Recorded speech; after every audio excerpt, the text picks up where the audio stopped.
పాపాలన్నీ మోసి పరిహార బలి అయితిరి. నా పాపాలన్నీ మోసి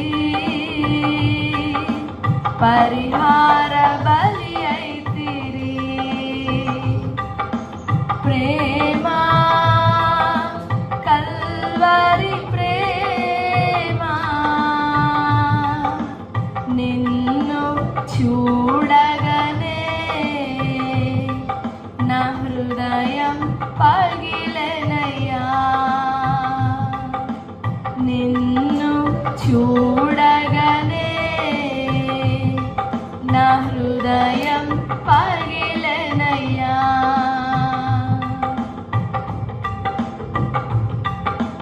గాయాల్ని చూస్తున్నాను,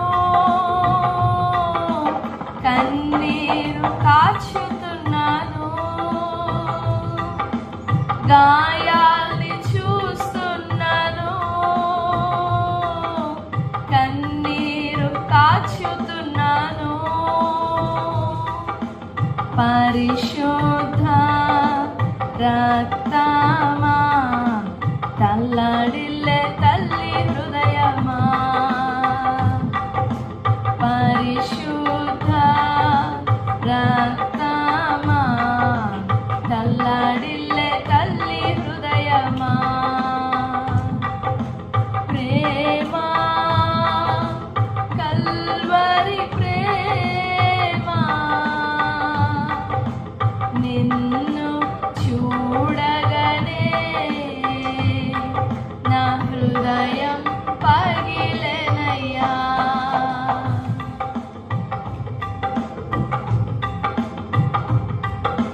కౌగిలించు హస్తములో చీలలా స్వామి. కౌగిలించు హస్తములో చీలలా స్వామి. స్మరించి ధ్యానింప నా హృదయం కరిగెనయ్యా. స్మరించి ధ్యానింప నా హృదయం కరిగెనయ్యా. ప్రేమ కల్వరి ప్రేమ నిన్ను చూడగనే నా హృదయం పగిలెనయ్యా. నిన్ను చూడగనే నా హృదయం పగిలెనయ్యా.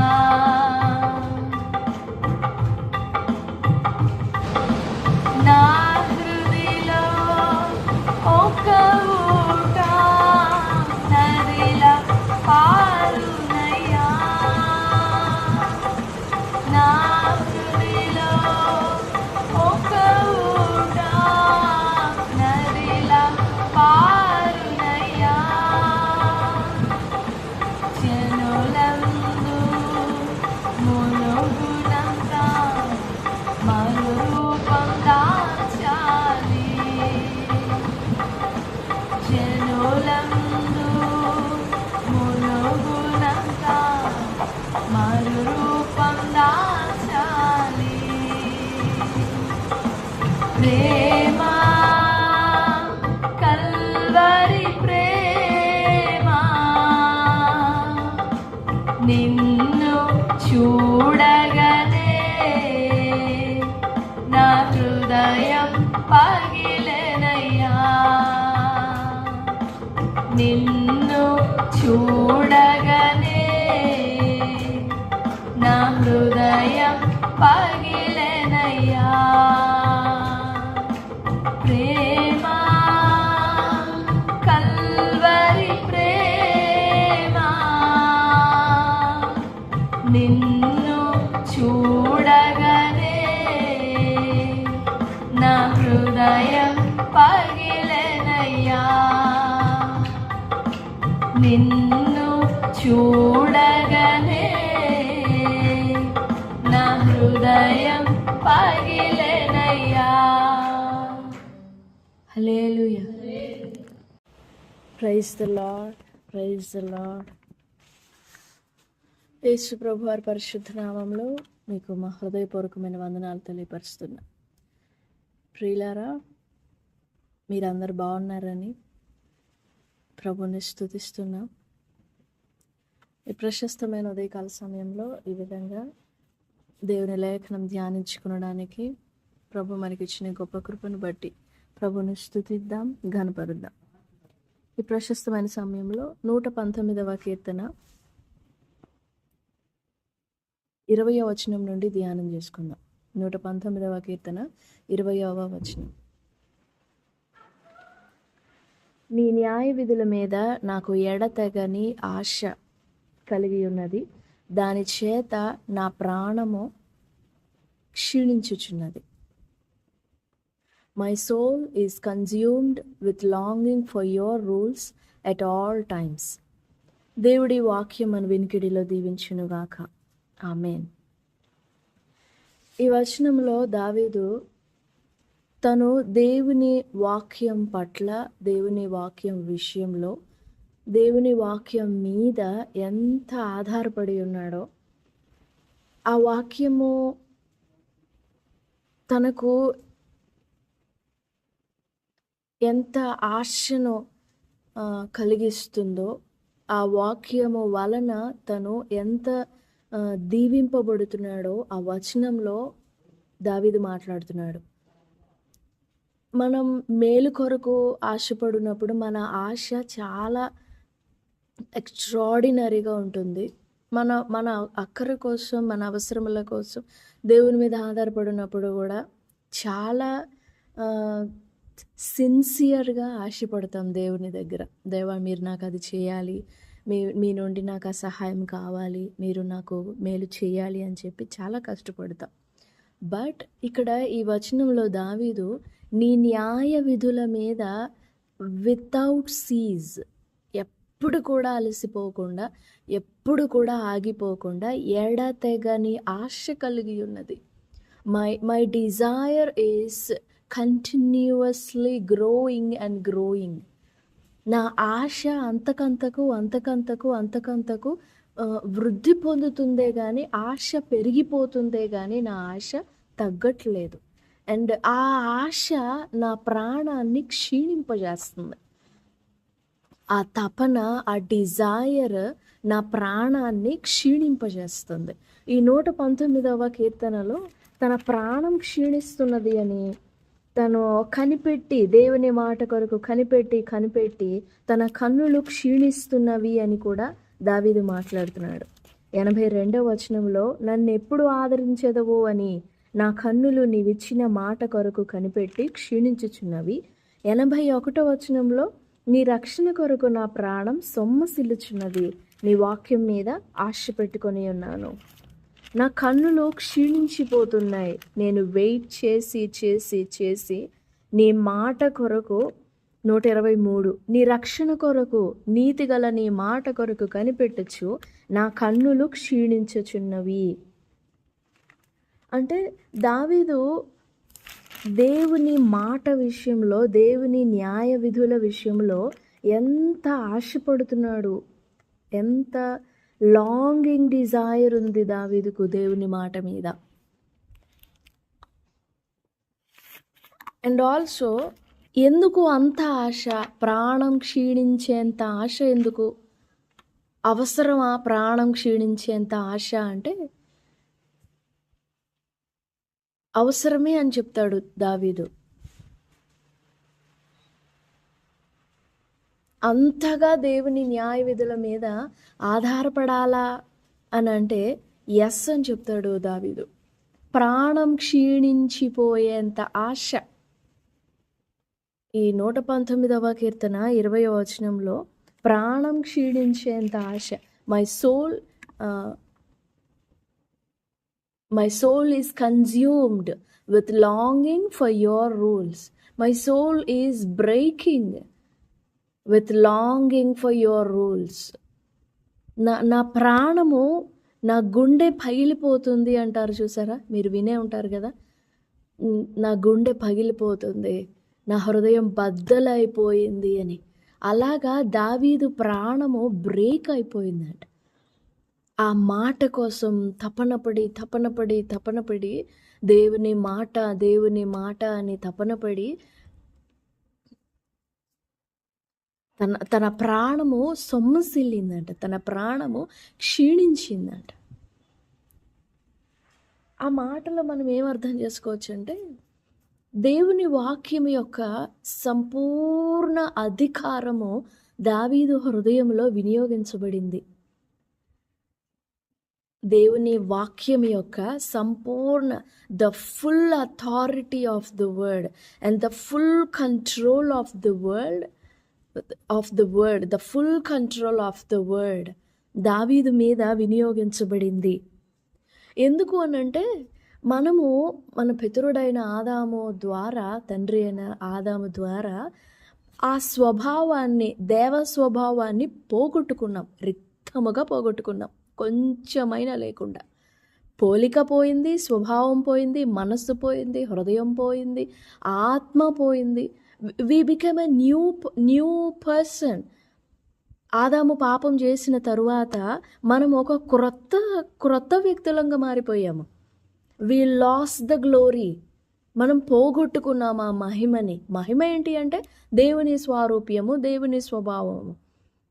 ఆ రూపం పోగొట్టబడిన మనము తిరిగి ఆ రూపం పొందుకోవాలి అని అంటే, మొన్న మనం ధ్యానం చేశాం కదా, భూమి మీద నేను పరదేశినై ఉన్నాను, నీ ఆజ్ఞలను నాకు మరుగు చేయకుము అనే మాటలో మనం దేవుని వాక్యము చేత రూపుదిద్దుకున్నాం కాబట్టి, దేవుని వాక్యము మనకి ఊపిరి పోసింది కాబట్టి, ఇప్పుడు అదే వాక్యము చేత తిరిగి మరలా మనం కట్టబడతాము. ఈ మాట చెప్పుకున్నాము. అయితే ఈ ప్రశస్త సమయంలో దేవుని మాట మనలను కడుతుంది, ఓకే. దేవుని మాట మనలను నిర్మిస్తుంది, ఓకే. దేవుని మాట మనలను క్రమపరుస్తుంది, ఓకే. బట్ దేవుని వాక్యము ఎంత బలము కలిగినదో, దేవుని వాక్యం ఎంత ప్రభావం కలిగినదో, దేవుని వాక్యం ఎంత అధికారం కలిగినదో, ఆ అధికారం అంతా కూడా, ఆ శక్తి అంతా కూడా మన జీవితం మీద వినియోగించబడాలి. మన హృదయములో ఆ అధికారం అంతా వినియోగించబడాలి. కాకపోతే మనం ఏం చేస్తామంటే, దేవుడు ఒక మాట మనతో మాట్లాడినప్పుడు ఫస్ట్గా మనం చేసేది ఆ మాట మనకు అర్థమైనట్లుగా, మనకు అర్థమయ్యే భాష పరంగా లేదా పరిస్థితుల పరంగా ఆ మాటను తీసుకొని పైన దాని భావాన్ని తీసుకొని మనము ఇక దేవుణ్ణి పక్కన పెట్టేస్తాం. We won't let the word come to us in a complete sense. We won't give the authority to the word to rule over us completely.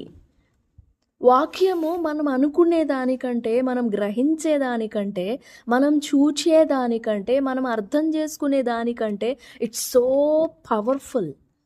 చాలా అధికారం కలిగినది వాక్యం, చాలా శక్తి కలిగినది, బలం కలిగినది వాక్యం, సజీవమైనది వాక్యం.